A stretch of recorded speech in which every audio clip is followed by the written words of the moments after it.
और हमारे बिहार में अगर फोक की बात करें, हम सभी यहाँ पे बिहारी बैठे हैं, अगर फोक की बात करें यूपी बिहार या झारखंड की बात हो तो बहुत सारे संस्कार गीत हैं। कजरी, सावन में महिलाएं खास करके कजरी गाती हैं, कजरी खेलती हैं और बहुत सारे गीत हैं, झूमर, कजरी,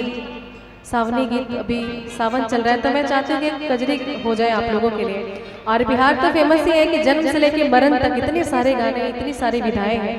तो फोक को भी आपको कभी कभी सुनाती हूँ।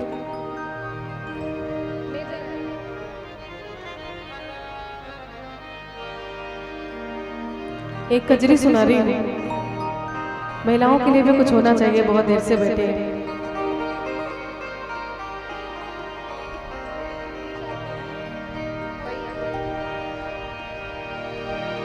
हाँ हाँ हाँ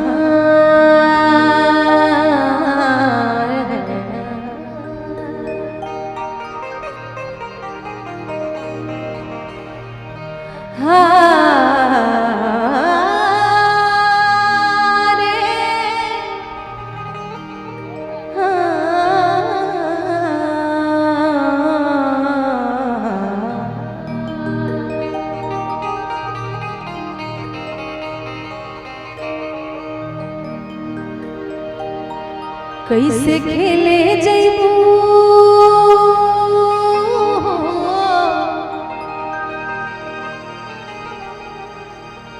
रे, कैसे खेले जैबू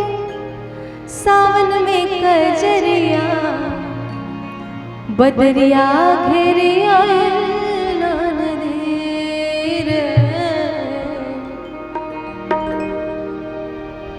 कैसे खेले जैबू सावन में कजरिया, बदरिया घेरी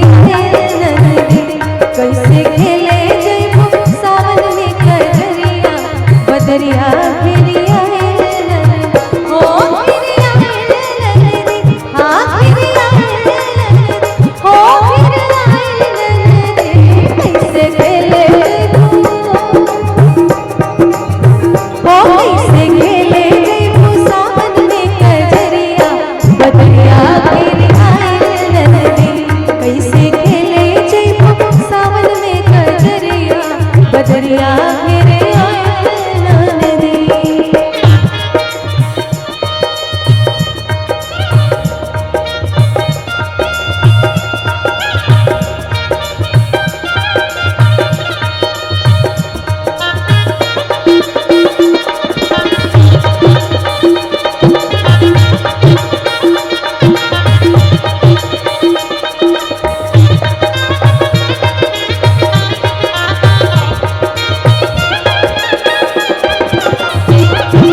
कजरी अधिकतर ननद भाभी के बीच की कन्वर्सेशन होती है, ननद और भाभी के बीच की। अच्छा यहाँ बैठे भी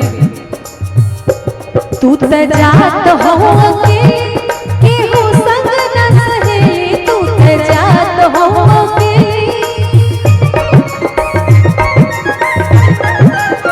तू त जात हो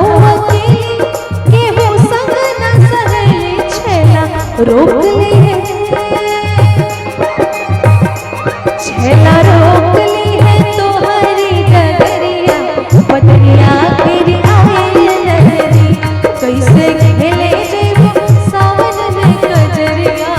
बदरिया घेरी आए लहरी।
बदरिया घेरी आए नररी।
कितने दाम फांसी चढ़ गए, कितने गोले खा के मर गए, कितने दाम फांसी चढ़ गए, कितने गोले खा के मर गए, कितने बेइज्जत हुई है, कितने बेइज्जत हुई है, जेल में चकरिया बदरिया तेरी आए कैसे खेले जइबू सावन में कजरिया बदरिया तेरी आए हो तेरी आए ननरी, हाँ तेरी आए ननरी, हाँ तेरी आए ननरी, कैसे खेले जइबू सावन में कजरिया बदरिया तेरी आए ननरी, कैसे खेले जइबू सावन में कजरिया बदरिया तेरी आए ननरी, ओ कैसे खेले जइबू सावन में कजरिया बदरिया तेरी आए ननरी, कैसे खेले जइबू सावन में कजरिया बदरिया तेरी आए ननरी, बदरिया तेरी आए ननरी, बदरिया तेरी आए ननरी। बहुत बहुत शुक्रिया, बहुत बहुत धन्यवाद, आपने जो इतना प्यार